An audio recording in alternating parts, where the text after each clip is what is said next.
আসসালামু আলাইকুম। আমি শাকিল, সৌদি আরব থেকে। বাংলাদেশ এবার ভারতকে দাঁত ভাঙা জবাব দিল। বাংলাদেশের বৃহত্তম রাজনৈতিক দল বিএনপি এই প্রতিবাদটা করেছে। দর্শক, ভারতের আগরতলায় বাংলাদেশের যে হাই কমিশন, সেখানে হামলা এবং সাম্প্রদায়িক দাঙ্গা বাঁধানোর ষড়যন্ত্রের প্রতিবাদে Dhaka to Akhaura long march করছে বিএনপি। দলটির এই কর্মসূচিকে হালকাভাবে নেয়নি ভারতের কয়েকটা রাজ্য, বিশেষ করে ত্রিপুরা রাজ্য সরকার। আখাউড়া ইন্টিগ্রেটেড চেকপোস্ট এবং ত্রিপুরা রাজ্যের গোটা সীমান্ত এলাকায় বিশেষ সতর্কতা জারি করেছে ভারত সরকার। জানা গেছে, সকাল থেকে রাজধানীর আগরতলা পার্শ্ববর্তী আখাউড়া ইন্টিগ্রেটেড চেকপোস্ট ভারতীয় নিরাপত্তা বাহিনীর তৎপরতা ছিল লক্ষণীয়। পশ্চিম জেলার পুলিশ সুপারকে চেকপোস্টের বাইরে দাঁড়িয়ে নিরাপত্তার বিষয়টি পর্যবেক্ষণ করতে দেখা গেছে। আখাউড়া সীমান্তে বিএসএফ এর পাশাপাশি ভারতীয় টিএসআর বাহিনী এবং পুলিশ সদস্য মোতায়েন করা হয়েছে। এছাড়া বিপুল পরিমাণে মজুত করা হয়েছে রাইট কন্ট্রোল ভ্যান, জল কামান, টিয়ারশেল গ্যাস।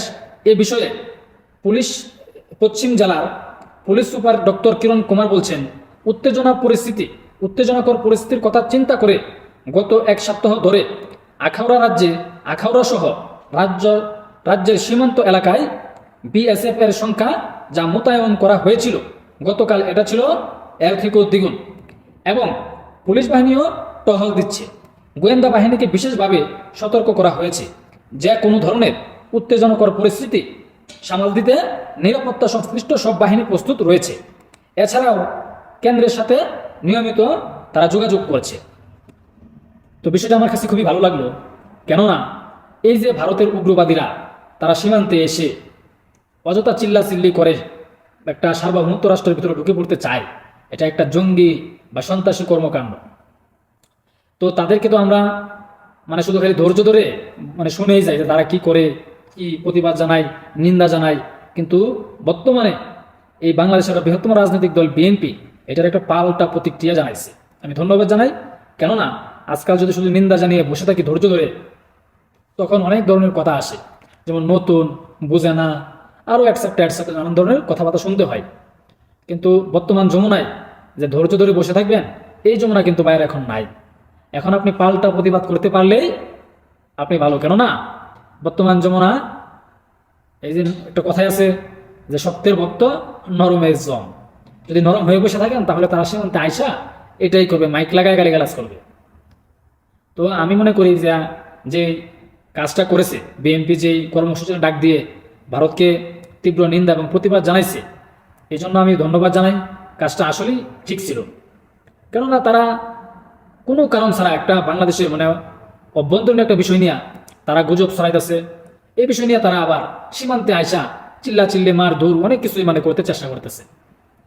তো আমরা পারি কিবা না পারি, প্রতিবাদ তো করতে পারি।